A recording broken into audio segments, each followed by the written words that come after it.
Thank you all for coming and joining us this evening. Our topic tonight, decarbonising SMEs and what it means for future business. My name is Louina Troshi.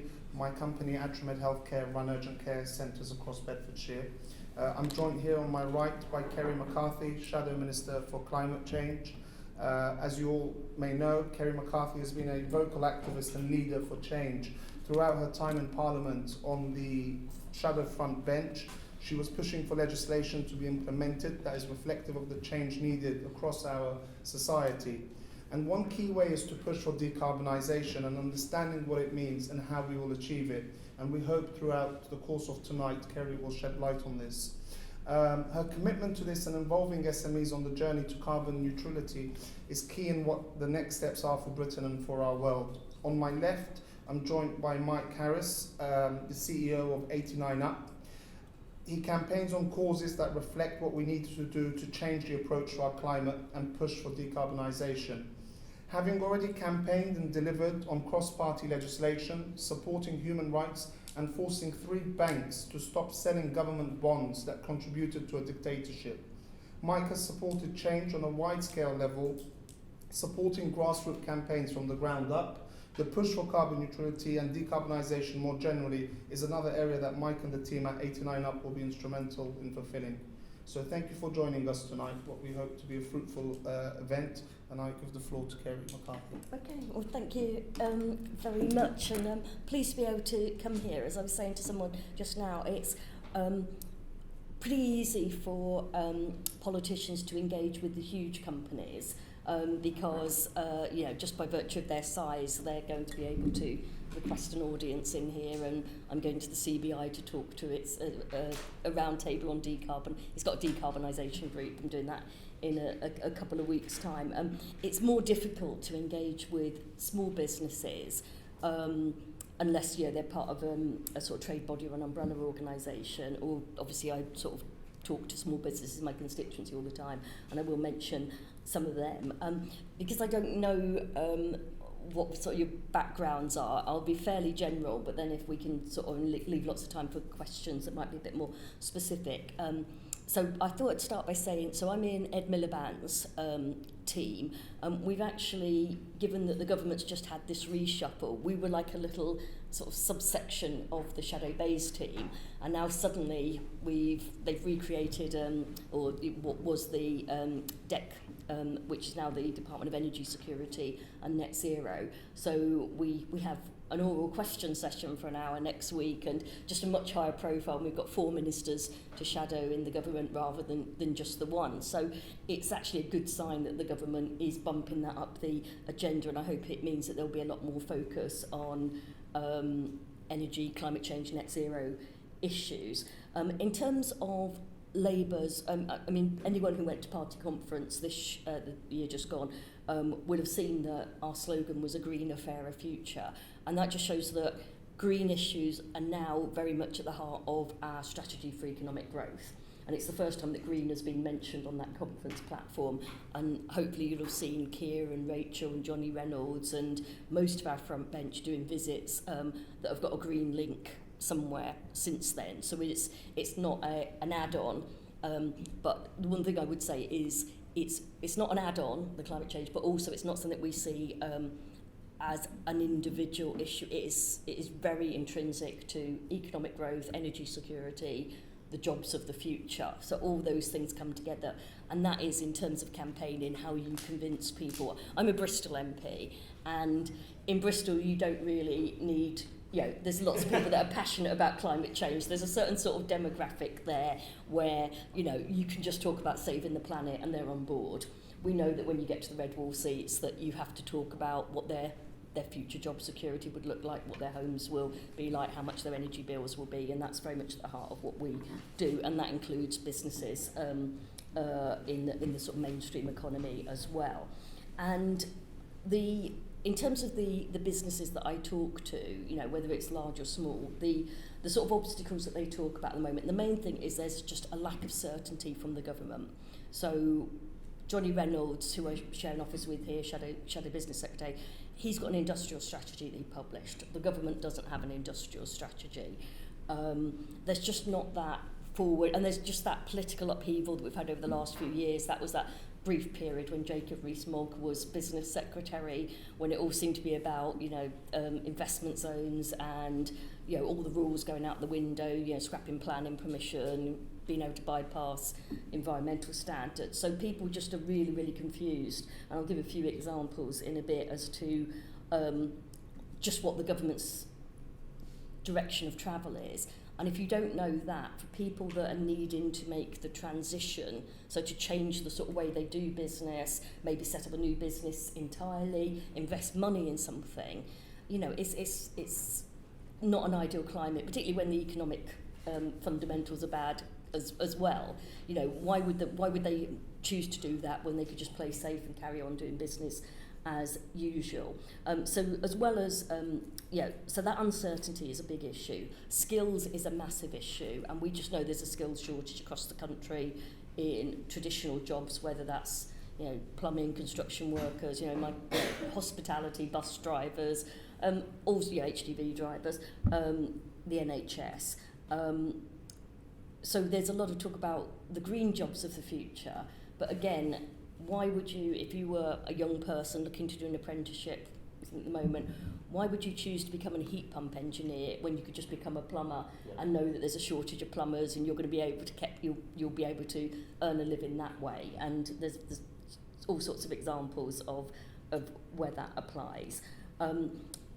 There's also things like grid connectivity, planning permission, all those sort of things that the green companies talk to me about as being a problem. But on skills, I think the thing is, again, if you're a big company, you can decide that you are going, you're going to have a relationship with your local further education college, you can take on apprenticeships, you can really have a strategy for taking on people to... So I went to National Grid, for example, got an amazing apprenticeship centre in Nottinghamshire, but it's actually, it makes my university halls of residence look very meagre by comparison. It's like, everyone gets their own room and bathroom, and there's a bar and there's a snooker table and all sorts of things, so they can really put money into their apprenticeships. And I met all these apprentices that were just really enthusiastic about the fact that it wasn't just that they had good secure jobs, but they were part of tackling climate change as well, because this was about the decarbonisation side of things.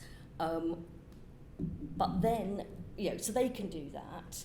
But when you're talking about, and some companies will cascade that down through their supply chain as well. So actually National Grid were quite good at work experience, work taster sessions, trying to go out to people that wouldn't have considered ever going into those sort of fields.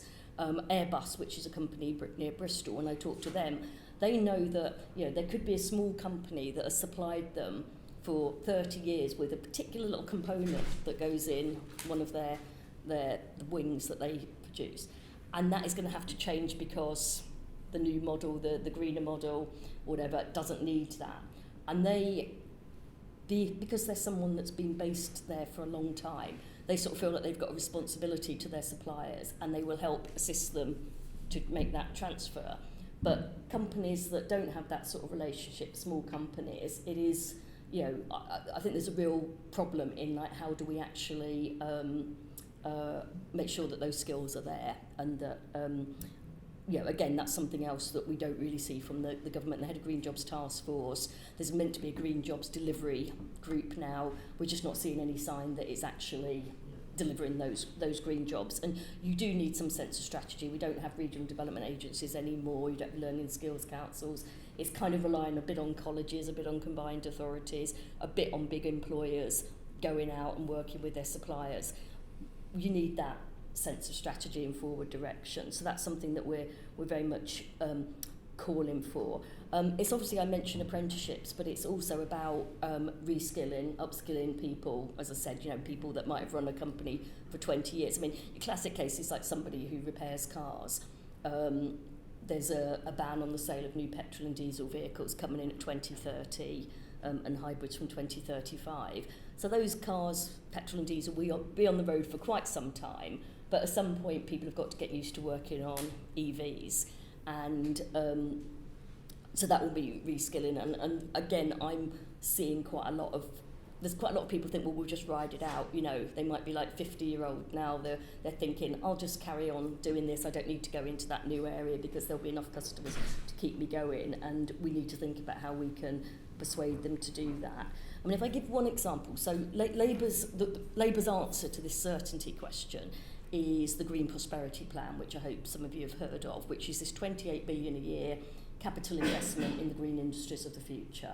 And we're fleshing out what that means. It means things like setting up Great British Energy, clean power by 2030. But if I give the example of our retrofitting programme, so this is home retrofitting, a lot of it's construction industry, it's also those heat pumps. A lot of it will be delivered by SMEs. And we've committed a 10-year programme, 6 billion a year. So what we've seen in the past with home retrofitting and things like the government's past, like warm home grants and that, is it's been stop and start. There was one scheme which just got hijacked by cowboys that were not doing the work to standard, ripping people off. I dealt with a lot of constituent casework of people that who are now like really, really suspicious about having that sort of work done to their houses because the previous schemes just sort of collapsed. But another thing I was talking to people yesterday, the government has a programme where they provide some public funding and support for it. And then they had a scheme called Eco2. And then they stopped for a while, and then they brought in Eco3. But in those 2 years between Eco2 coming to an end and Eco3 starting, you've got a company that would have set up, thought, well, this is an opportunity, the government's giving me money, I'm going to go into this.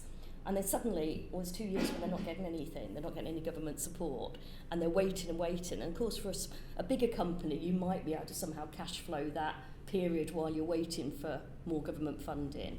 But if you're a small company, that might mean you've got 18 months with absolutely no work. And that's what happened. Companies went under. So again, you know, those people, once they've been burnt by that experience, are thinking, well, I'm just going to go for something that I know is safe. So we are very keen to give certainty. In terms of I'll just sort of finish on this, you know, in terms of the actual costs to SMEs, the sort of things that come up with me, the cost of transition, so electric vehicles, like I said, there's the ban on the sale of new ones. There's also things like ULEZ or, you know, clean air zones where it's a real business cost if you've got a vehicle, the way you have to pay to travel each day. But we know the cost of new electric vehicles, you know, particularly, you know, if you get vans or small trucks and that, can be way more than their petrol or diesel equivalent. And it's whether there is actually any support provided to, I know in Sadiq in London has a scheme for taxi drivers, so they can get a grant towards going towards an EV thing. But it's that sort of thing that we're looking at, whether we need to be able to support people, or even like people moving to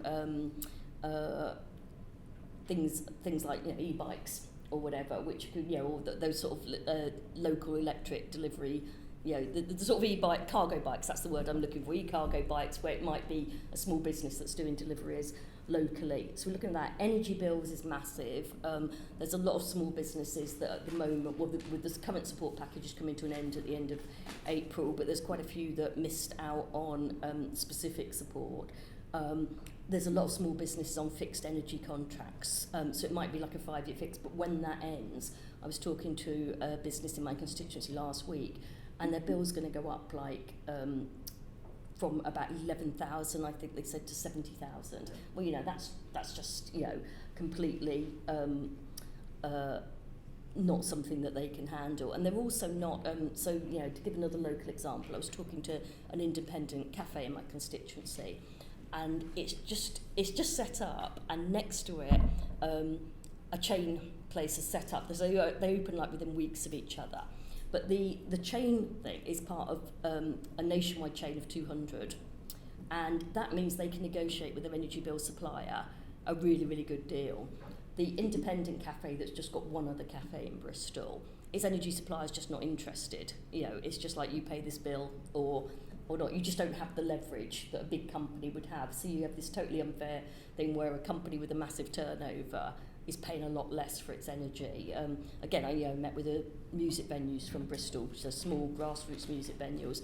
They were all saying the same, and they're just basically, they don't get support when their fixed deal runs out. They're not going to be able to stay open. And they're a classic example of one of the sorts of organisations that falls through the gaps, that they don't get much government support.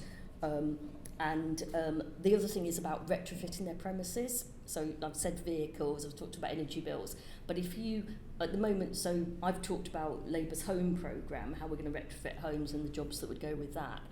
But, and there's a public sector decarbonisation programme about schools, hospitals, publicly owned buildings. But if you just want to renovate your, bring down your energy bills, and bring in these improvements, and you're a small business owner, there's not really support for you to do that. So that's something that we are very much looking at as well. Come in, I guess. So I don't know, it's not a knock in. So there's some of the things we're sort of grappling with. We also talk to a lot of small companies that are at the innovative end of things. And again, there is some, I was talking to a company in Bristol the other day where it competed against like thousands of other companies and got a grant from Innovate UK to develop something. So that's great, but all those other companies that can't get the Innovate UK funding are, struggling to access the finance they need. There's a lot of green finance out there. All these green finance companies say to me they're really keen to invest, but they want to know that there's government certainty. They want to know what the rules are around investment, and they need to know that the things that companies are developing are going to have a market. So with EVs, there is actually that market signal. We know the way the market's going. We know that people are going to have to switch to EVs. We know that there's not going to be any going backwards. But there's so many other areas where it's not clear, that sense of direction. It's not clear what government support there will be. And unless you actually get that, there's no point developing all the best ideas in the world unless you know that there's going to be a market for it at the end of it. And all these things apply to big companies as well, but obviously for small companies, it's just far more difficult to negotiate that uncertainty and to deal with each of these obstacles in their way. So I'll stop. That's the broad brush thing, but I'm happy to answer questions once we've heard from the other speaker. Thank you so much for the insight, Mike. So I'm just going to talk about here we are.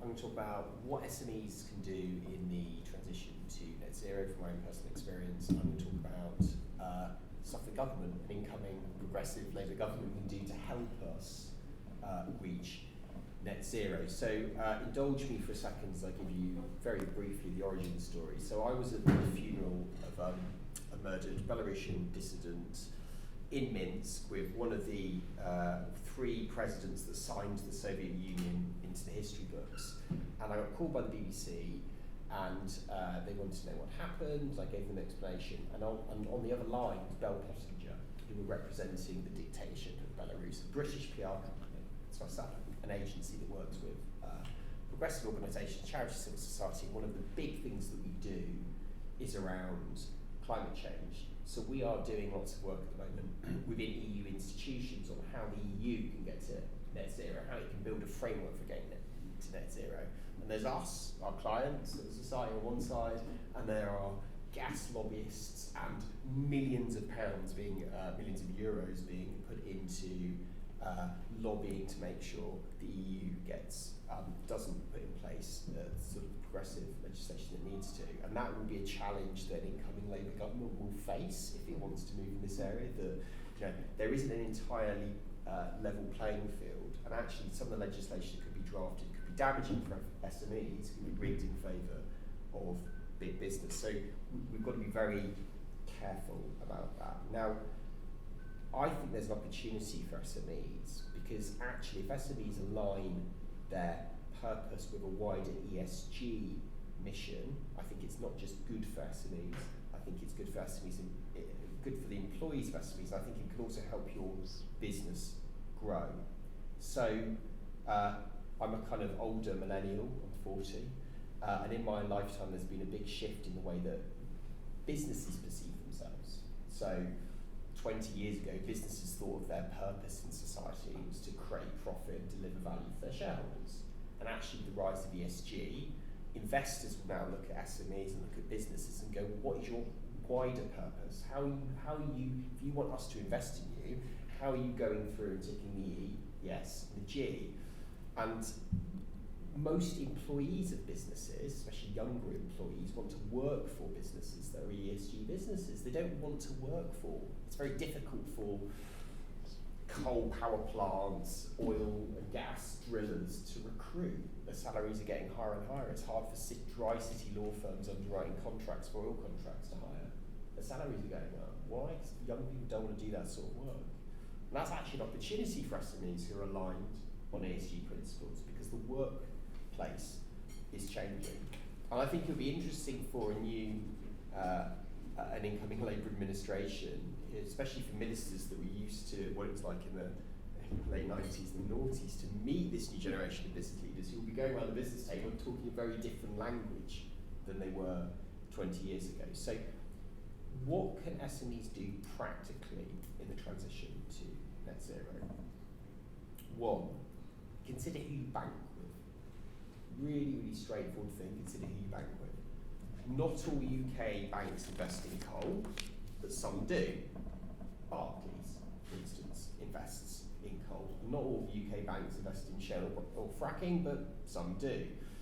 So we've moved our bank from Barclays to NatWest, and just by moving our business current account, we are saving 145,000 kilograms of CO2 emissions a year. That's just our cash that was in the account. The carbon intensity is lower by moving banks, and that has made a massive difference to our carbon footprint. Carbon offsetting is something that is actually quite straightforward to do, and actually what you're finding now is if you ask your customers will they pay slightly more to carbon offset, a small proportion, not all, a small proportion will voluntarily opt for carbon offsetting. So one of our clients is an agri-tech business called Neutral, British science, British business, and they've invented these garlic and citrus pellets that if you give it to cows, it reduces the amount they burp, and it reduces methane in the atmosphere by 20 to 30%. The cost in a cup of coffee is half a pence. So coffee shops now putting no methane milk in their coffee shops and telling customers about it. Guess what? Customers are swapping to the coffee shops that have the low methane milk. Why? Because your regular cup of coffee is 30% less methane intensive. Methane that comes out of the atmosphere is a really practical way in which British scientists are cracking some of the challenges that we face. Think about your supply chain. This is the hardest bit. If I want to swap suppliers from a supplier that's thinking about the environment, thinking about ESG, to a supplier that, from a supplier that isn't, how do I know? I have to go on their website. Our procurement team have to go and look through their ESG statement. Then we've got to go, is this actually credible? Is this actually true? So I think this is where government can play a really critical role. Now we are, for instance, Cyber Essentials accredited. So some of you will be. Each year you go through 40 questions and you make sure, do you have antivirus software on your computers, etc. It's a self-accredited scheme. It's light touch regulation, but if you do it, then you can claim that you are Cyber Essentials. So why don't we have a government green essentials scheme? And the government can give me a checklist of things that I need to do in order to move to net zero. If I go through that checklist and go through and think about my supply chain, think about how my team get to work, think about the energy efficiency of the building that I'm in, think about my procurement chains, then that will help lots of businesses nudge and move in the right direction. And you can start with quite an easy criteria for business and then you can level up. But the benefit for me is when I'm choosing between 6 suppliers to cleaning contracts or 7 suppliers to do X, Y, Z, one might be Green Essentials accredited, and then that helps me make my decision. At the moment it's actually really difficult to reduce carbon in the supply chain because of the lack of knowledge. If I want to, it costs a lot of money. There's also really basic things. So for example, we had a heating engineer that came to our office last week, and the heating had been set to like 24 degrees across the whole building, right? So heating engineer comes in and he says, well, I'm going to set it for 21 degrees. And we said, well, can we do 20 or 19? We don't want to use, we don't want to get our energy bills too high. Anyway, no, it's 21, it's 21. If you had a Green Essentials benchmark, I'd go, well, the Green Essentials is 20 degrees. I've got a clear metric for use in lots of different ways across the organisation. That's just a simple way in which we can move to net zero. I think it's also important for us to think about the bigger, more structural things that a Labour government can do to help us with the help SMEs move towards net zero. So corporation tax is rising, and there are limited ways in which you can use your investment allowances. Why do we not have capital super deductions against this higher rate of corporation tax for investing in the net zero transition? So that if I invest in plant, machinery, solar panels, that is a super deduction, and that could be part of the 28 billion that's committed to climate change. And SMEs across the country could use that money responsibly to make their businesses more sustainable, lower energy efficient, lower cost, or an R&D tax credit style scheme. I think we should also think about where we fit in the global ecosystem. So, interestingly enough, we are going to have some regulatory non-alignment with the European Union. We may choose to align in certain areas. So the European Union is doing lots on gas boilers, energy performance directives, etc. Actually, the UK can adopt that, which would be helpful in itself, but actually the UK can go further. And that process of competitiveness between legal frameworks helps us level up, but will also have an impact on our near neighbours, because they will be looking to us to set a benchmark, especially with an incoming progressive Labour government. I think SMEs need more money for training. Big employers have the apprenticeship levy. For smaller SMEs, the cost of us accessing training grants is actually higher, especially if you look at SME with 10 employees, you might not have an in-house HR team. That's a real challenge to access training and development. And a still very restrictive thing that all SMEs will tell every single minister that ever comes in front of them is SME lending. You know, we've just gone through a pandemic where we had civils, which meant that SMEs, for the first time ever, could get investment into their businesses without paying up their home with a personal guarantee. What happened? There was some fraud. I think we can, in a longer term project that isn't a national emergency, we can put in ways of stopping that. But where there was lending, companies built their balance sheets and they thought about, hiring, recruiting, adapting and investing. And I think what we need is somewhere in the middle, which might be a bit more of a shared risk scheme, where it allows SMEs to do the things like buy electric vehicles. Most SMEs in the UK would find it very difficult to borrow £70,000 to £100,000 for a van up front using our existing lending market without putting a personal guarantee on it, and that is often a barrier for smaller SMEs who don't want their directors to take direct legal responsibility for something that is potentially a risk. So I think there's things that Labour can do. I think there are nudges that Labour can do, but also I think on the bigger picture, thinking about some of those ways in which there can be positive incentives for SMEs would be really helpful. But, thank you. Thank you very much, Mike and Kerry. Kerry, just based on an example that you mentioned, just before I go to the floor for questions, you mentioned the example of the small CAF and obviously competing for energy bills against a bigger multinational. How will we support startups and smaller businesses who cannot afford to change their structure to be green energy orientated, like the example you gave? What type of support do you envisage we could put in place? Well, that isn't so much about green energy. I mean, we're in this sort of bizarre situation at the moment because the cost of electricity is linked to gas prices.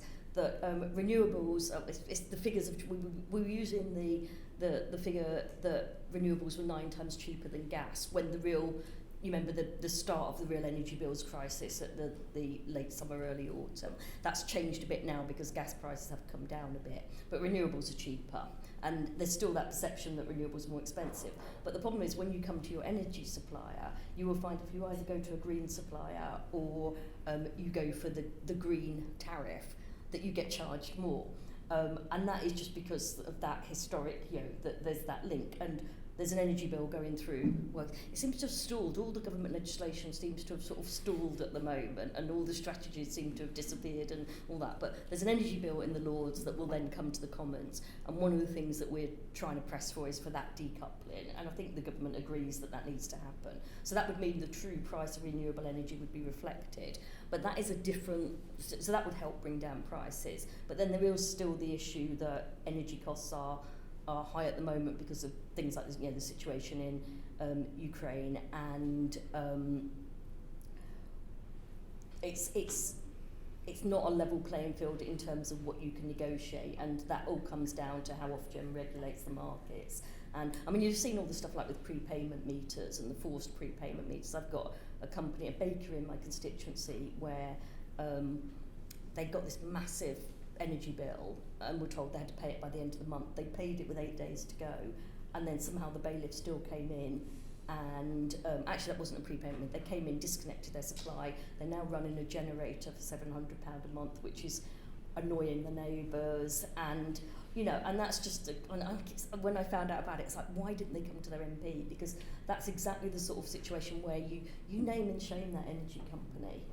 There's no way that they should be treating their customers like that. But the problem again, because they don't really care about that losing that customer account. Whereas if it had been, like say the chain of 200, they care about losing that account. And until we sort of sort that side of things out, and that's the regulator's job, I think, mostly that they need to do that. And but then it's also so the like I said, we've got the budget next month, and we've got the energy support package. People sort of remember that there was a provision that came in till the end of this financial year, and there's a lot of uncertainty about what it's going to be replaced with, and that's where I would be saying that it is those small independent businesses that absolutely need some help from the government, particularly when there'll be some that do use a lot of energy compared to others, and obviously if you're sort of baking all day and you've got to have the ovens on and everything like that, that's a bit different to if you're just selling produce that's coming from outside. Thank you. Any questions from the floor? If you just introduce yourself and ask a question. Thank you. Go ahead. Hi, I'm Dr. Shelly Delfani. I'm an academic expert in climate change modeling and MSc in waste management. I've been in industry as a researcher for over 25 years, and parallel with that, I'm a businesswoman as well, working as a consultant globally. So I'm facing the business are challenging, and also as an academic, what is the real world and assumption is happening. In the UK, what I have faced, there are a lot of red tape for the SMEs if they wanted to really go towards the green. For instance, during the pandemic, which it was, the mask and, the PPE waste everywhere, I'm a councillor as well in Milton Keynes, so I approached my city council and the hospital, and I offered them I can run the incinerator to just, is all this PPE waste on the street, they all can, they spread. But they come back and say it's a good idea, but a lot of legislation you have to pass, and because of this and this, you cannot. So some sort of small things can, the change and go through, and towards that. We face a lot of barrier in the UK. Yeah. Another example I give you. Waste to energy. I have a patent. I can produce from waste, petrol, and diesel, which is purely, not harmful at all. You can use it in the car engine, everywhere. But again, there are a lot of barriers, the lobbying of this, the company. So we face a lot of red tape and legislation in the UK to be able, for the businesses to be able to move forward. Yeah. Besides, being green is expensive, especially at the time we are challenging a financial crisis, living cost crisis, and everything. So really, the businesses or even people not tend to go towards green unless there is a good package of encouragement for them Yeah. to go that way. So what is Labour are going to do in terms of all these challenges we are facing at the moment? Yeah.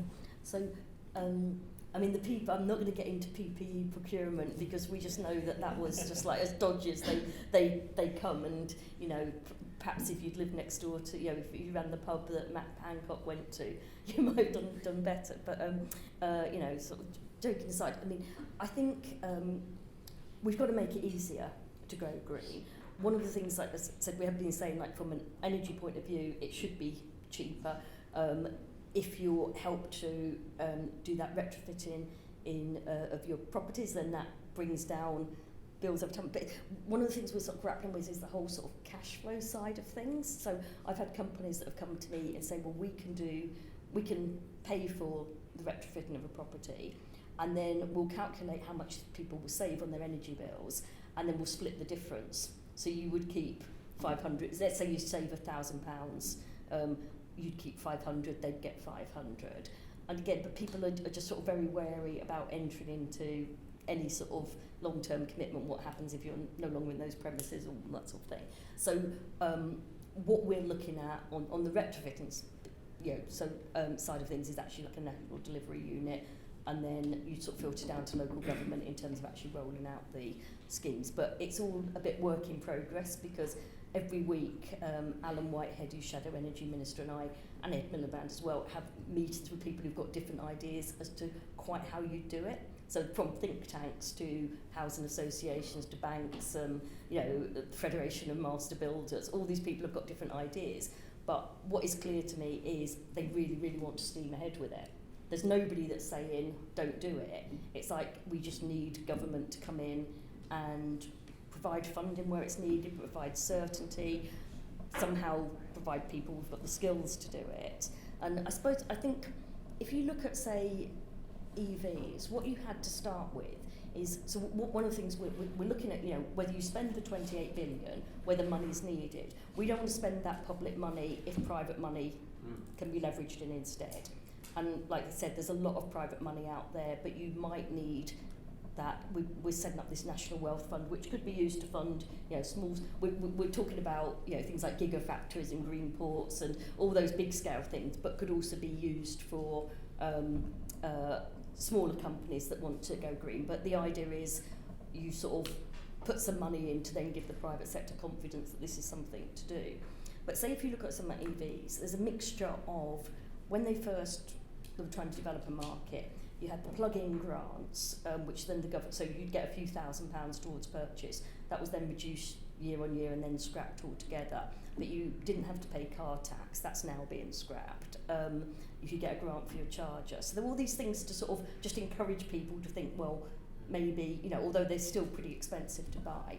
But then you had the ban on the sale of new vehicles, and you had the ZEV mandate, which means car manufacturers have to produce a portion of electric vehicles. So you kind of had this mixture of carrot and stick, and then you had people making their own decisions because they thought it'd be cheaper to run and so on. And there's a lot of sectors where those sort of market mechanisms don't exist, and we've now got a business secretary, Kerry Badenoch, who says that she doesn't believe in government intervention. So it's all down to market forces. And I think that's the main difference. So I can't specify in each area what those mechanisms would be, but the kind of things we're looking at is a mixture of whether you need to give people grants, whether you need a scrappage scheme, like we had with the diesel, back in the last financial crisis, whether you need mechanisms that basically force the market to react, and therefore the price of EVs come down because everyone's moving into producing EVs. So in each sector, it's looking at what we would need to do on that front. But it's just a far more interventionist approach, but we just haven't worked up the details in every sector yet. So. Just before I go to the next question at the back of yourself, Mike, I just wondered whether you can add to that. So basically, she mentioned red tape and expensiveness, and I just want to build on that and ask you really, as businesses are forced to go green and carbon neutral over the next 10 years, what will stop them from leaving the UK and EU economy and leaving to an economy where decarbonising and environmentally focused policy is not a priority? So it's kind of her question, but in another, the risks of, pushing carbon So that's policy. the challenge. That's the challenge for manufacturing. Mm-hmm. And the challenge for manufacturing is that the opportunity for the UK is the North Sea could make us the Saudi Arabia of wind. Like genuinely, you look at the figures for what that, and that for the Economist did a really good piece on it the other day, and it was like if we put in enough wind capacity in the North Sea, we end up with actually quite low energy prices comparatively in an incredibly unstable world, and that means we are less dependent on foreign imports, and that means that our manufacturing base has a long-term view on what the price of energy is, and that actually could mean that there's a green revolution. I think that I think the 28 billion is really interesting, such a massive commitment, and I wonder whether thinking about SMEs, what you don't get is a really glamorous, like ministers like big glamorous, big batteries, green ports are very tangible and big. £1 billion to SMEs across the UK actually might deliver significantly greater bang for your buck, but it's a less glamorous story to tell. It's a harder story to tell, but I think it should be under consideration because you've got, one, SMEs are incredibly agile because their decision-making structure is, it might be 20 people, So there's stuff that SMEs can do very quickly that larger companies would find harder to roll out. So you might get quicker action through SMEs. The second bit is we're a services-based economy. There is some stuff that is offshoreable, and there's also some stuff that's going to be automated through AI, which is the other big challenge that we face. But in a services-based economy, typically you think globally, or you are very close to your end consumer. And in a services-based economy, what are the things? What are the things that you're talking about? Office space. You're talking about people travelling to that office. You're talking about international travel. Your actual equipment, smartphones, laptops, etc., is all by definition actually quite low energy now. So in terms of what that looks like, I think the net zero transition for services, especially high intellectual services, which is a big value add in the UK economy, it's much less of a challenge. And the question is, what do you do for a spectrum of services businesses that might be smaller, where value add per head is lower, and and that's where I think your billion or 500 million or whatever, actually you could end up with quite a lot of bang for buck because it's about changing patterns. Yeah, I think definitely on the innovation front. We're also looking at things like community-owned, social enterprise, that sort of thing. Bristol's about to get England's largest wind turbine, and that's going to be 100% community-owned, and that's something that Ed Miliband's really excited about. But certainly I think with the National Wealth Fund, yes, we do talk about the gigafactories and all that because that's the big headline ambitions, but that would be accessible to small companies as well. But also I think procurement's incredibly important, and what you're seeing now is this sort of post-globalisation approach to, so with Joe Biden, I said Kemi Badenoch's not interested in government intervention, and that was her response with Joe Biden, huge, I think it's $369 billion investment into green businesses. And what's really interesting, the way that I was talking to some think tankers from Washington a couple of weeks ago, and it's quite localised, so you get a certain amount of tax relief for investing, but there also but then you get more if it's in an energy intensive place or somewhere that's transitioning. So the example here would be people would get more if they invested in a green industry next to where there's oil and gas or some sort of fossil fuel thing. So it's very localised and really interesting from our point of view, because if we're to sell, particularly to the red wall seats, that there's, like when coal mining was scrapped, there was nothing to replace it except call centres. There was no strategy, it was just like scrap, end coal mining. What we need to do is to say to areas where they do still have quite energy intensive, fossil fuel based businesses, this is what your future looks like. And that is absolutely how, so our Green Prosperity Plan, Biden's slightly taken us by surprise with what he's coming up with. The EU has responded quite quickly. We've got a government minister who says, no, I don't believe in intervention. And she's just complaining about it being protectionism from Biden, which it is, but he's doing it. And that's what I mean by post-globalisation. People are starting to retreat a bit. And Keir at the National Farmers Union this morning was talking about supporting something which I'd pushed for a long time, which is like 50% of procurement ought to be, and this is what they do in France, ought to be either like locally sourced within X number of miles of where it's used for, for food and farming, or organic or whatever.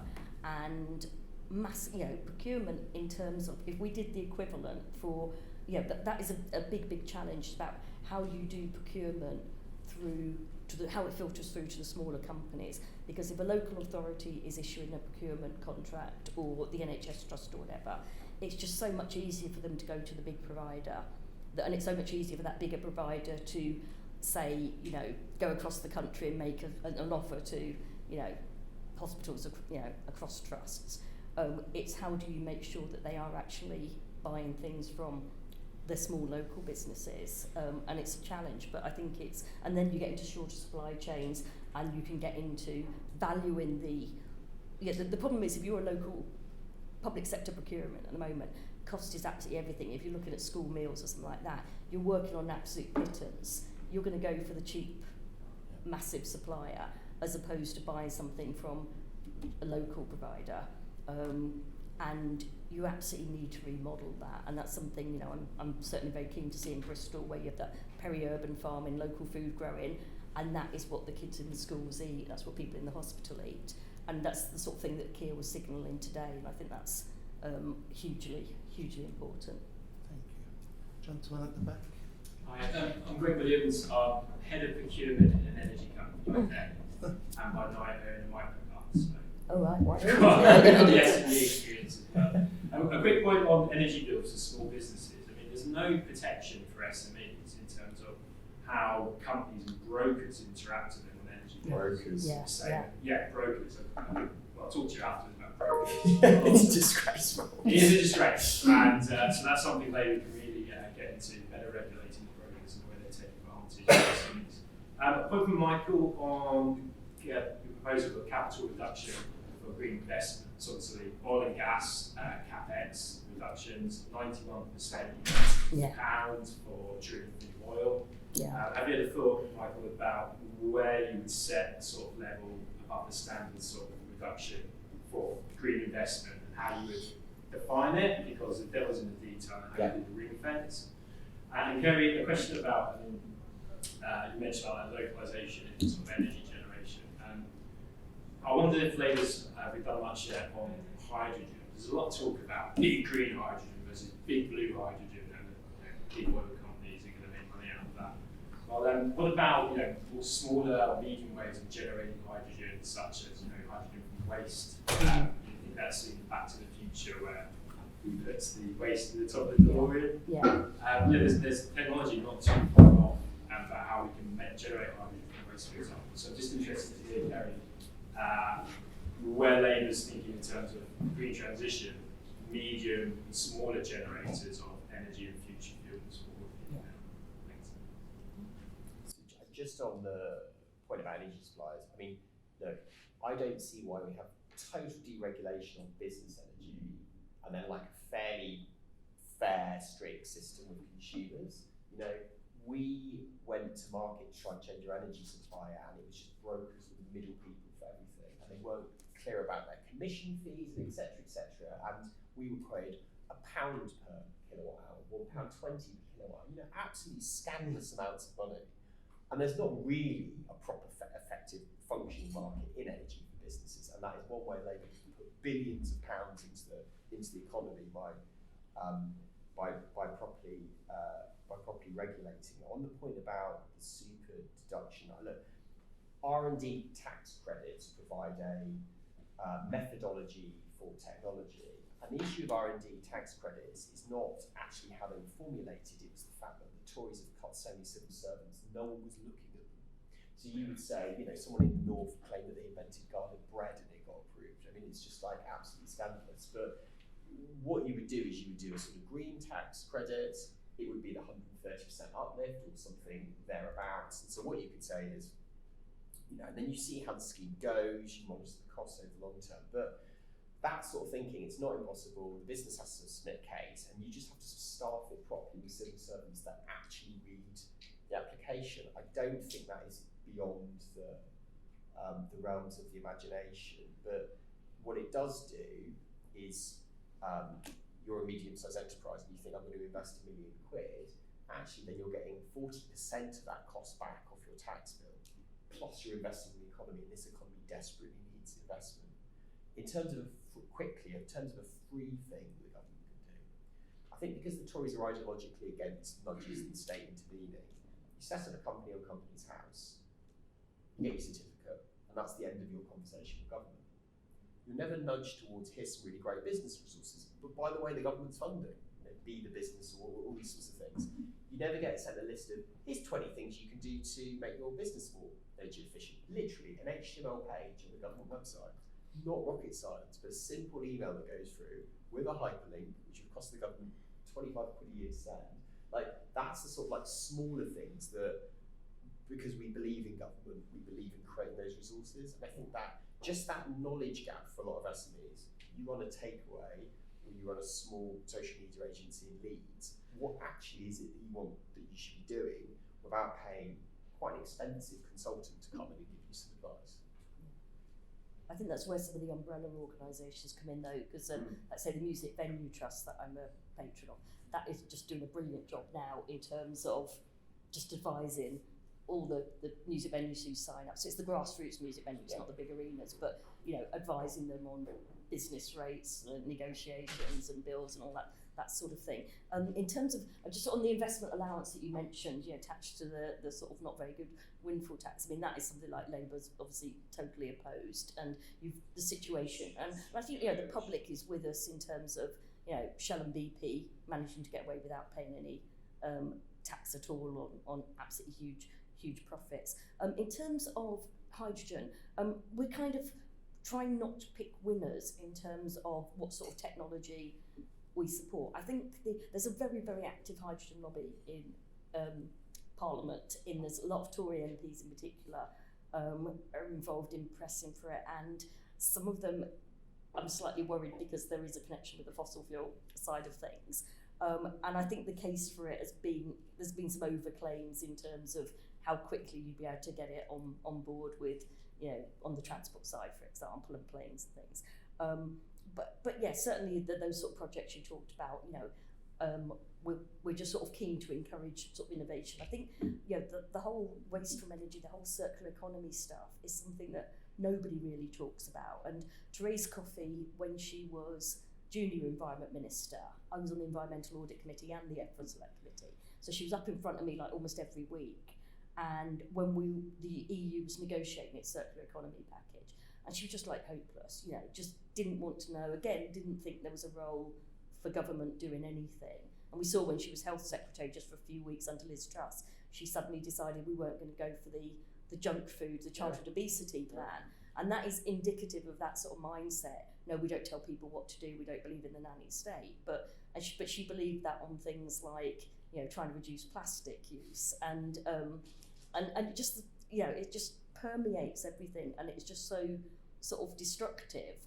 So in terms of energy from waste, I think we absolutely need to do an awful lot more to enforce the waste hierarchy. You've had landfill tax; it was quite a useful tool, but how can we sort of reward other efforts to either sort of prevent the waste occurring in the first place, the reuse, the more I had actually what turned out to be quite an interesting meeting today with concrete and cement people, so the Mineral Products Association, about how you can sort of put car tyres into your or use them to create as a source of fuel and all sorts of things, and stuff from slag heaps that you could put into roads. And we just don't, I think there's huge potential. And I think, like in Bristol, again, we're looking at heating homes from the waste plants that we've got on the northwest of the constituency, and that's absolutely, got to be good. But at a small scale, things like small AD on small farms and that sort of thing really could make a huge difference. Who wants to go First, yeah. Shamshi Ali, former councillor, Living Women's Network.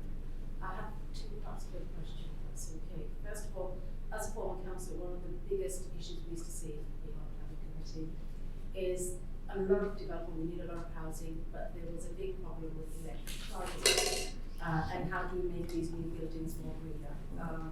And I think the intention is right for the consumer's point of view, but it's a service provider, so you need to think a little bit less on just lining the pocket of profit, but actually ticking the boxes, which makes the next generation healthier as well. So how do we make sure the country as a whole is equipped for EV moving forward? Because it's one thing having vehicles and talking about them and having things on the road, but if you can't get from my family from the north of England, so I have to think 2-3 times if I even want to go and buy an electric vehicle because how much, where the charging points, how fast are they going to be? So that's a logical thing for every day. Just small changes, a lot more people would be willing to make in their lives if the infrastructure was there. Just very quickly on that. So I did have the green transport brief, and I've also had an EV for 5 years. What you've got now is, when I first got my EV, the big problem was reliability. So I couldn't charge at home. About 40% of people can't charge at home because they live in flats or they lived in the sort of housing where they haven't got drives or front gardens. So that's not really factored in. So the issue on the motorways used to be reliability. Now GridServe have taken over and it's better. But now it's just that there are far more EVs out there.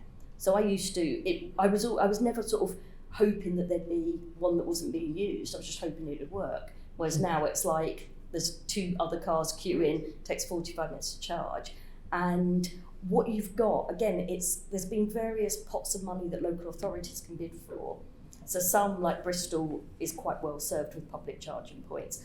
Other I'd say about 1/3 of local councils just haven't gone for any of this money at all, partly because they don't have the resources to put bids together or they don't recognise there's a need. And again, you need a national charging strategy because particularly in areas like the tourism sector down in Devon and Cornwall or up in Scotland, people drive there. So you absolutely need that. There's a Westminster Hall debate tomorrow afternoon on EVs, charging infrastructure, but totally on board with that because now you're starting to get stories where people have gone, they've made that plunge and they suddenly realise what a nightmare it is once you actually do a journey. I think what I'll start doing is I'll take 3 questions at a time. So if you tell me your second question. Just the second part I was going to say, we need to actually take it way further back so that the next generation of SME and leaders that are coming through, we need to go back to schools and education system and change that so that it is a lot more greener. Children are really eager to learn and find ways of moving forward with this and embracing it. So I think that would be the future change. Thank you. Sorry, you had a question. Yes, thank you, Lady and Kerry, for your thoughts. I'm Sangeet Tan from South West London, I'm a community organiser, and I do a lot of door knocking and speak to high street businesses on the ground. And one of the things that they are really struggling with is their mental health. They're really anxious, and that's really affecting their mental health. And particularly think about unpaid invoices as well. They just don't have enough money coming in, and with their sort of contractors also boarding up and not being able to pay because they're also being choked because of the energy crisis. It just really means that there's a real chokehold. They're not really able to invest. It's a luxury for them to invest in green practices in their businesses. I'll be door knocking this weekend. So if I'm to speak to a small business owner, what can I say to them to reassure them that Labour is on the side of those small businesses that are really anxious and they just feel as if it's a luxury to put in green practices, they just can't afford it to pay it. Thank you. I'll take, you had your hands up, didn't you? Yeah. Well, I had a question because my family is from Mexico. When you referred about local purchase and that in a factory way, it harms directly the farmers, the people that work in foreign economies, not only in Mexico, but in Romania and Pakistan and Afghanistan. So by helping, so to say, the British community, you're harming global trade and those people, like my direct family that works in agriculture, in bananas, in apples, that with the Mexican price, it would be $1 here in the US or the UK, it would be 2 or 3. So it's a discriminatory way against the poor, the real poor. Sorry to say, no one here is poor in England, regardless of what you think or say. But in Bangladesh and Pakistan, there's just extreme methods of poverty and inequality. Thank you. Thank you. And just a question at the back. So. Yeah, just briefly, thank you, Kerry. So just coming back on the EV infrastructure development point. So I'm from South East Cornwall, CLP. So just wanting to understand what the view is of places like Cornwall around EV infrastructure development versus public transport development, because in a way it is a choice of which do we prioritise at this stage. And the way I see it is that you know, EV infrastructure development is good for certain people that can drive, but we need a lot more focus on public transport as well. It can't just all be about greening through EV, and we know how many resources these vehicles use as well, and that they're not really carbon free. So it's just curious to hear on that. Thank you. So we take the point on education from yourself, and then I'll ask for the next batch of questions. If Kerry, you can answer perhaps about what to say at the doorstep. Mike, if you can take the farm question, and then back to EV for Kerry, is that okay? So if we answer maybe. Yeah. On the education, Nadia Whittam has got a climate education bill, which is promoting a lot, climate education in schools. What to say to SMEs? I mean, as Ed Miliband say at conference, it's actually cheaper to go green. It's cheaper to save the planet than it is not to do so. And we're seeing that with, you know, in terms of the energy crisis that we're going through at the moment. We've just got to make sure that that is reflected in the bills that people are paying. We're calling on the government to introduce, you know, to continue the energy bill support for the people who need it most. But the other thing you mentioned about payment, that's something that Labour has called for a long time, in terms of prompt payment. Yeah, that's not my department, but certainly in sort of tougher penalties for companies that don't pay up. I think that's really important. Did you want me to do the EV one now, or do you do that? Yeah, so it's not either or. You know, I think public transport is incredibly important in rural areas, and there's that balance, isn't there, between people who live there and people that come down. You know, somewhere like Cornwall, people who are travelling down there as tourists. But I think it does need the charging infrastructure. Like I said, it needs to be mapped, because this is, you know, is basically national infrastructure. Public charging points, part of our national infrastructure. It needs to be mapped. Where do people want to travel to, and particularly linked to business, because if you'll find that if people can't drive down to Cornwall, or they can't drive to Scotland, they will choose to, you know, maybe only go as far as Devon or whatever. So in terms of local prosperity, people will need to know. And it's also like, you know, I was talking to BT. They've got vans that go all around the country. They need to be able to charge when they're out and about in more remote areas as well. But I don't think it should be, you know, what we don't want to see is electric cars replacing ordinary cars mile for mile. And that's why there's a big push for things like low traffic neighbourhoods and just that. So it absolutely, yeah, the ambition is to get more, you know, make rail travel much cheaper, make sure the bus services are properly supported, including the ones that aren't commercially viable.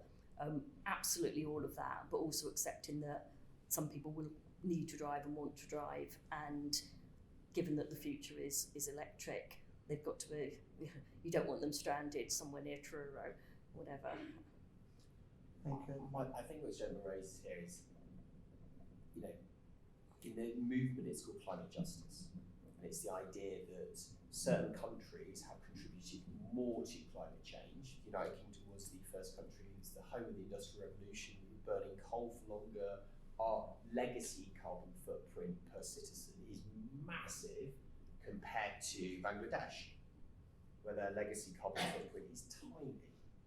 And actually, one of the reasons why Britain has a moral responsibility to decarbonise quicker is because we have used way more of our carbon footprint than other global countries. But there are going to be really tough challenges in the transition to net zero, which are geopolitical. I think one of the reasons we should do net zero is because it promotes our own national security. I think that's an argument that will resonate in many parts of the country.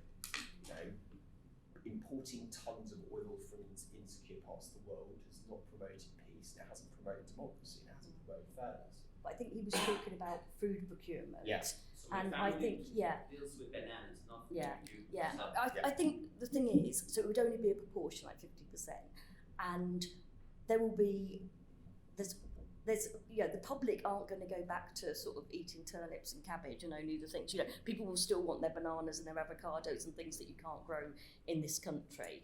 I think where you would be looking for, it's just that how ridiculous it is that you have some food that seems to do a whole global trip before it gets to you. Like, why are we eating apples from New Zealand, when we grow our own apples here?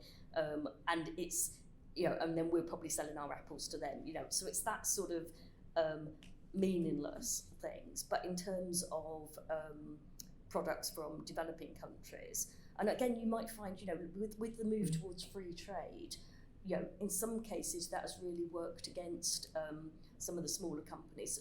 So we encourage the Caribbean countries, for example, to become monocrops pretty much, or Kenya.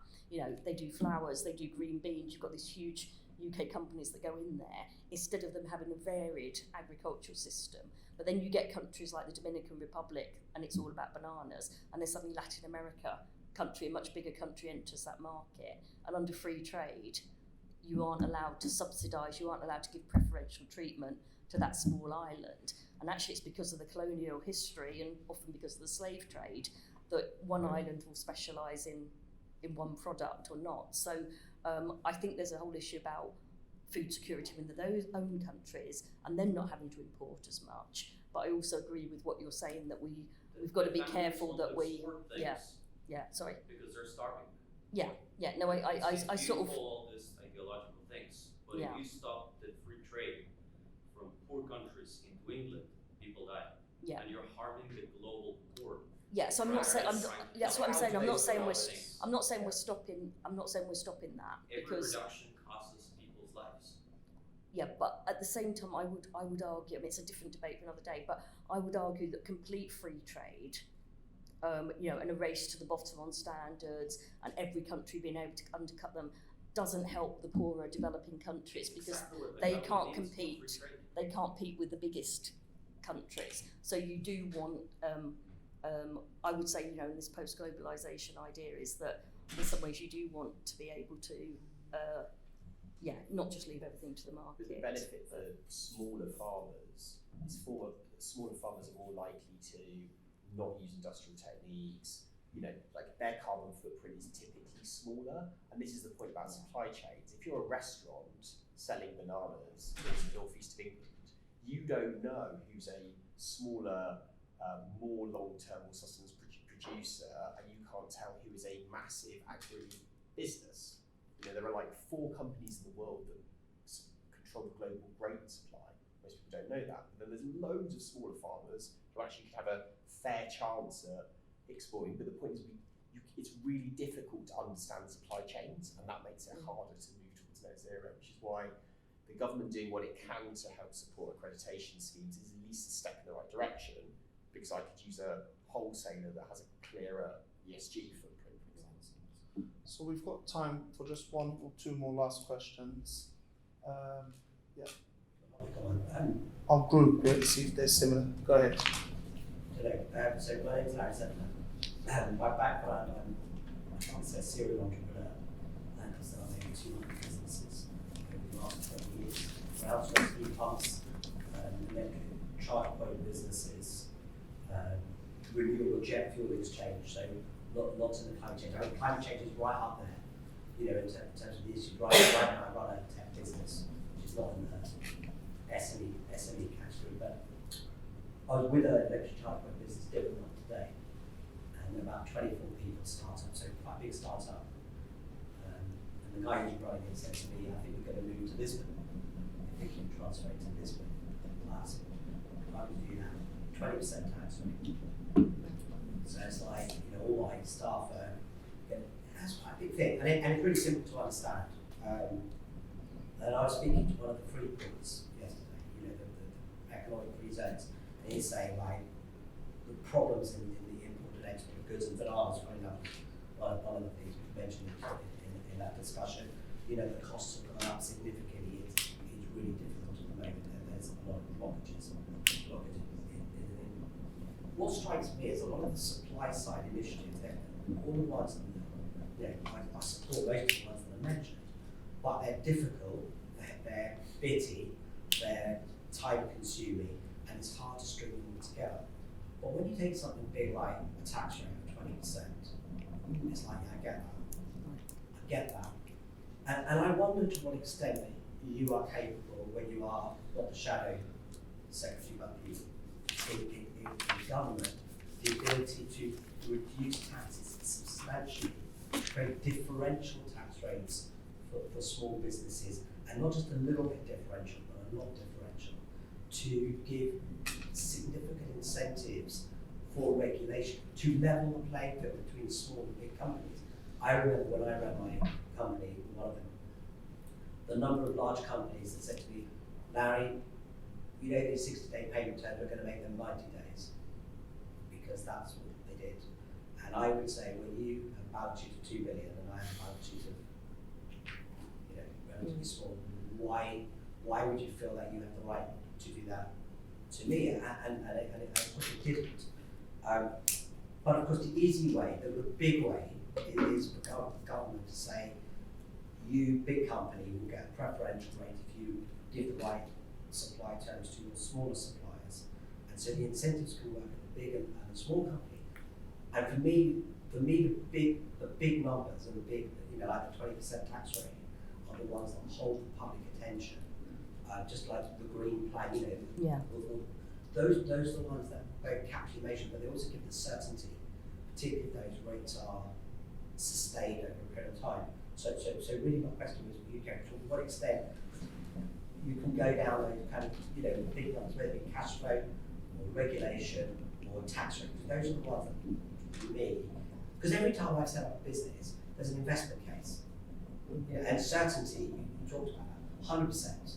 Certainty is about the knowledge of the revenues, the cost of the costs, the cash flows, the return on capital is the return on capital.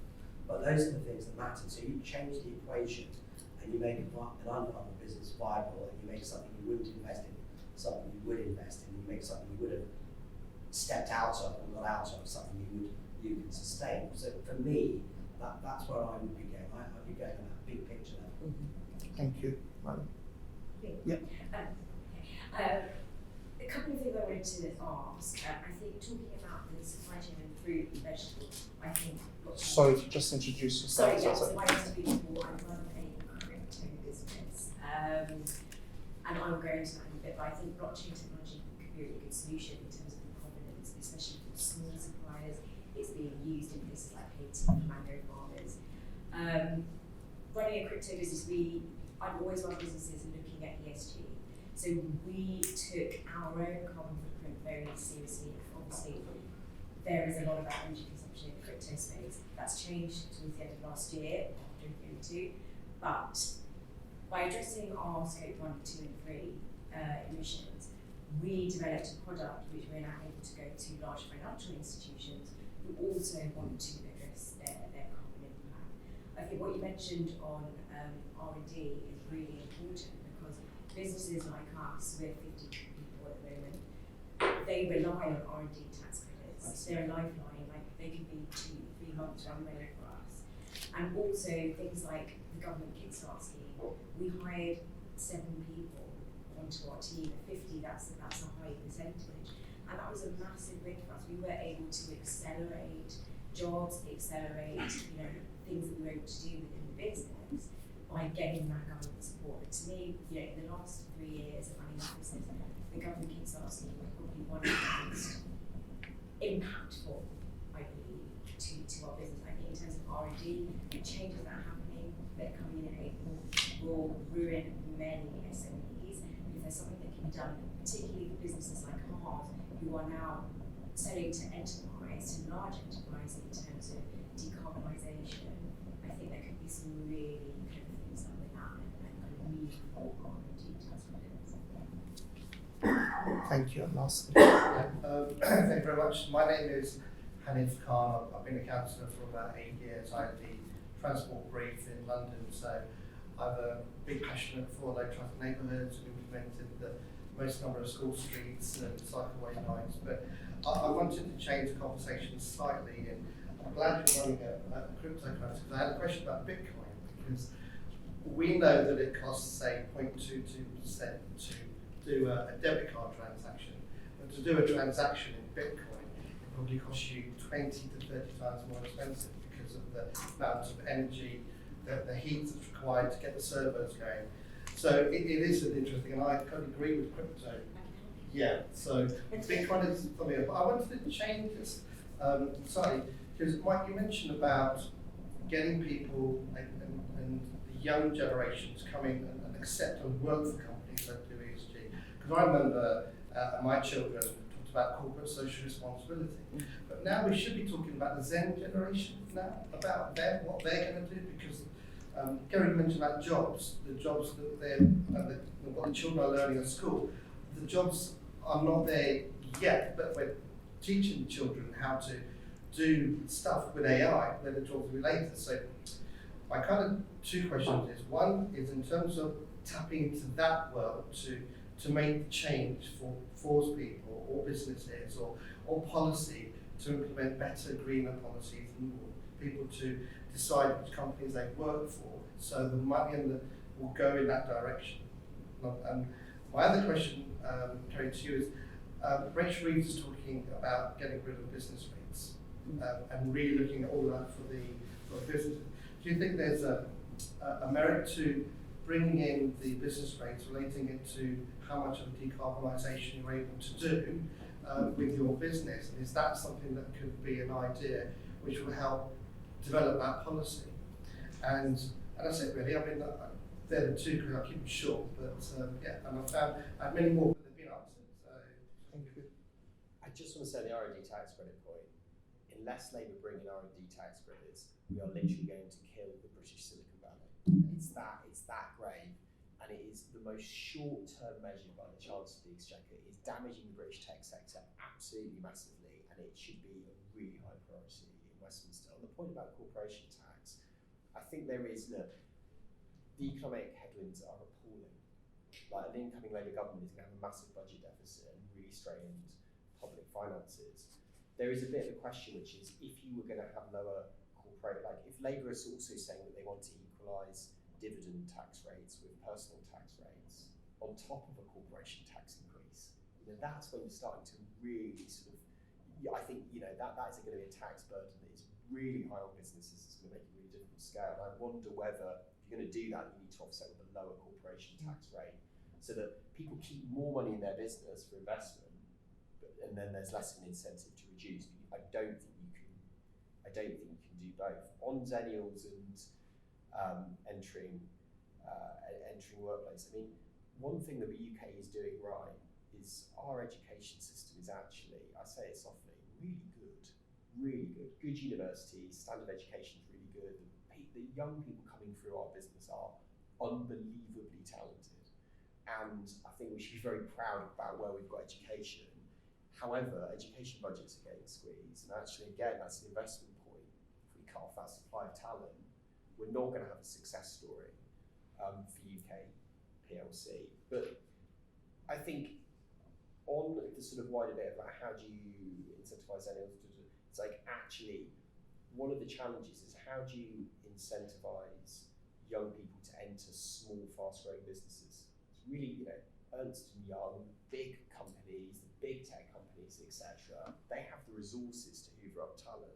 There's a sort of middle bit, and that's why the Kickstart scheme was so helpful, because we actually had people at the DWP or people running the schemes bringing us talented young people and saying, we're going to, go and work at some of these sort of tech scale-ups. So one of the big, I think, advantages of Kickstart wasn't necessarily just that we were incentivised to take on more young people, and I think this could apply to people of different ages. It was just we had someone on our side that was helping us source really brilliant people that wanted 6 months in a fast-growing business. So I think that's that's where a scheme like Kickstart could be really, really, really effective. Thank you. Kerry. I was hoping you'd talk about crypto and Bitcoin, because I know Yes. so maybe we won't avoid it. I mean, I think generally speaking, those questions are sort of outside my departmental area. And one of the things when you're on the front bench, you have to be incredibly careful talking about things like taxes or anything that comes under the shadow treasury team, because I can see, Rachel has cameras everywhere and she's probably bugged the room. But I mean, so and same like with business rates, we want to reform business rates. So I suppose all I can say is that ideally you want any sort of interventions on that sort of front, or any sort of like support or relief to reward the people that are trying to do the right thing, direct support towards the people who need it more than the people that don't, and just sort of balance that. Like I said, when Shell and BP I think Shell did actually pay a little bit of tax very recently, but it hadn't rewards and that. But when they're making the sort of profits they are, absolutely, with the sort of windfall tax, so that redistributional element. But I just can't sort of talk about the specifics. I do think on the green jobs thing, again, one of the things that struck me when I went to National Grid was you had people there that worked, so you had engineering graduates, but you also had like younger apprenticeships as well. But it's one thing, engineer, that you think, well, I'm going to go off and work at National Grid. That's an obvious career progression. But there were all sorts of people there because they do this community outreach, or they were doing jobs where they said they had no idea that it really existed. So if National Grid is going into a community, like putting up pylons or something, or if someone's going in and putting wind turbines, you need like community community engagement people that go out and talk to them, talk about the impact. You might have people that need to look at the biodiversity net gain side if you're putting it on a green area, all those sort of jobs, and nature-based solutions. I'm doing a lot of work on that, so restoring the wetlands and the peatlands, planting more trees and all that. That's the sort of thing that young people would absolutely love to get involved in. It's not the sort of thing you necessarily need a forestry degree to do, but it wouldn't occur to people that they could actually have jobs doing those sort of things necessarily. So we're very keen to sort of have some sort of program where encouraging people in urban areas that they can get involved in nature-based jobs as well. And I just think there's a huge amount of work that needs to be done to encourage people to do that sort of thing. And it's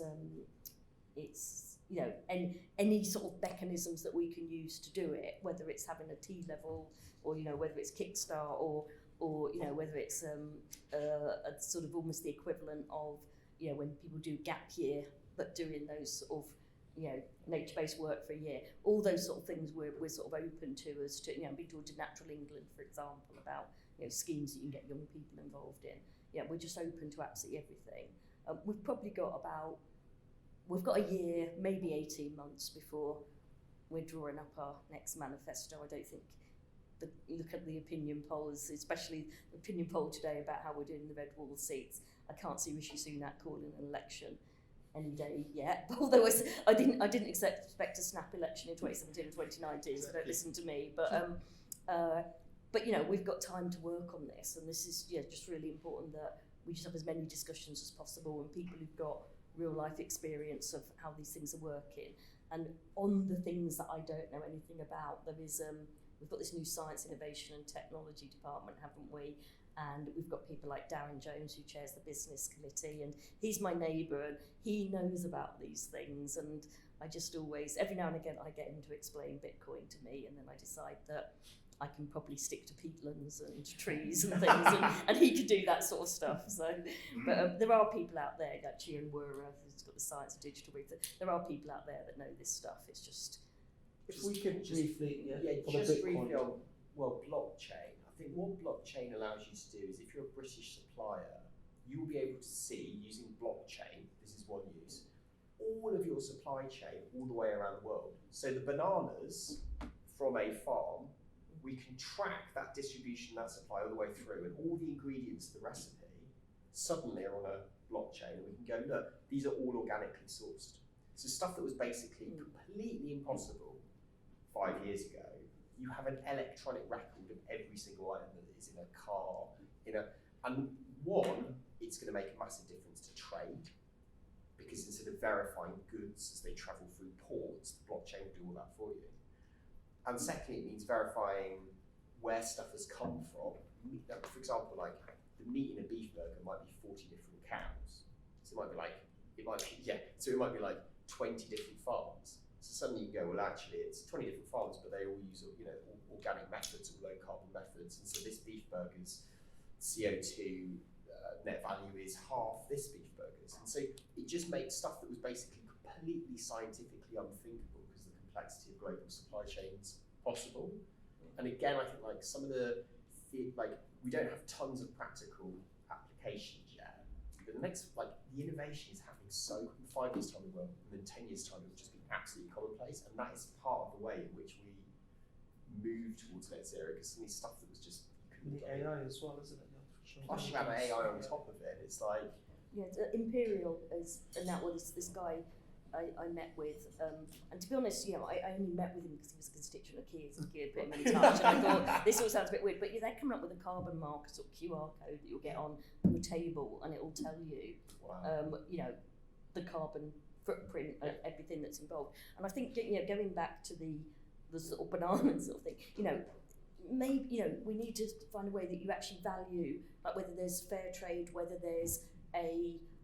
you're doing good by buying that product, whether you're supporting the community, as opposed to, so it's not just about the climate footprint, because actually food miles don't count for that much in terms of overall carbon footprint. It is also about those wider ESG incentives. So I think we can tie it in with the development work that we're doing in David Lammy's team, without people suffering as a result of us choosing to support local farmers as well. So you want to charge poor British people more, so that money gets redistributed into Pakistan and Mexico? No, because it will be products that we grow in the UK already. It's just you'll be sourcing them closer to home, or you won't be importing from, it won't be like, you look to the whole. I mean, I could wax lyric about this page, but if you look at the deforestation of the Amazon, we're gonna buy local rather than internationally. You're literally. No, I'm saying, if you look at how France does it, I'm saying the products. product. Like people in the world are starving, and you're saying they're gonna starve because we have a problem. No, but in the UK. what I've said is people. no, I've said. The products that you're talking about, you can't grow in the UK. It doesn't matter what but products. Like what they sell them cheaper, it's better for Mexicans and it's better for the poor people in here. It's better for everyone in the world. But it's not an either or. You could support our local farmers. My family in Mexico, they sell something for $1 in Mexico, and in here they buy it for $2. Yeah. It's not either or. You can support local food growers and you can support fair trade growers from developing countries or poorer communities. Support is a broad term that doesn't mean anything. You can buy products from both places. The supermarkets aren't, like I said, they're not going to be, they are still going to be supplying those goods. That sounds like politics. I'm just conscious that I'm 15 minutes over my time as chair. So if we can go to closing remarks. Mike, do you want to start? And then? Sorry, may I add something? Unfortunately, we've run out of time, so maybe after the session we can have a private discussion. I think people have talked about education. I think that's actually what are the practical steps that SMEs across the UK can take? That sort of pathway and just setting examples and setting guidelines is a really simple win for Labour. And I think the other thing that Labour can do is that £28 billion pot. Let's make sure it's not just monopolised by big businesses, because they often will come in with the most attractive propositions and the best lobbyists, but it's what can the wider ecosystem of British business do in order to be on the journey to net zero. As I say, so the 28 billion a year, it will be where it's needed, 100%. And we will be, and we have to absolutely be careful. And some private sector companies are saying to me, we don't actually need your money. We just need you to create an environment whereby we can spend our money. And obviously that's what you want to do. And I think, I don't often say nice things about this government, but the fact that they have just had this reorganisation of departments, so you've got science, innovation, technology, a real focus in a department there. You've got energy and net zero, a real focus. Because we've gone from, we didn't even get a chance to ask oral questions, we didn't have our own little department or anything like that, to suddenly, having, that big platform and Grant Shapps, who, I'm not a fan, but he's got a bit more oomph about him than some cabinet ministers. He's not the worst person to have in charge of that department. So I think we're now in an environment where it's going to be much easier for us to make our case. You've also got what's happening in America and EU that we can push back against and sort of really, ring alarm bells. And I would say, about if this government doesn't sign up to the need to intervene and to support businesses, they're going to very, very quickly be seeing the consequences. You're already seeing a flight of capital. So it's now in a really important period, a really good opportunity for us to press the government to do more, but also in terms of you wanting to influence, Labour conference, you've got the whole National Policy Forum process, you've got Labour conference this autumn. Now is the time to try and get your ideas across in a very fast changing environment. We can't just regurgitate things that we said in 2019 or in the 2017 election or whatever. Things have changed massively since then. So it's I would urge you, if you're Labour members, the consultations, I think, are going on until the end of the month, and then there'll be further opportunities later on. So I really would urge you to put your ideas into there, and there will be ones that you can input into that's separate to the green. There's a green and digital one, which is the most relevant to mine, but there's other papers as well. Thank you all for coming. It's been an innovative and fruitful discussion with a magnitude of questions. I hope we tried our best to answer as best as we could. Thank you so much, Mike. Thank you so much, Kerry, for your time today. If you haven't already, please follow and like us, the SME4LABOUR group, on Facebook and on Twitter. It's behind me. You can check the handles. Once again, thank you for a wonderful evening, and I'm sorry we went slightly over. Thank you. Okay.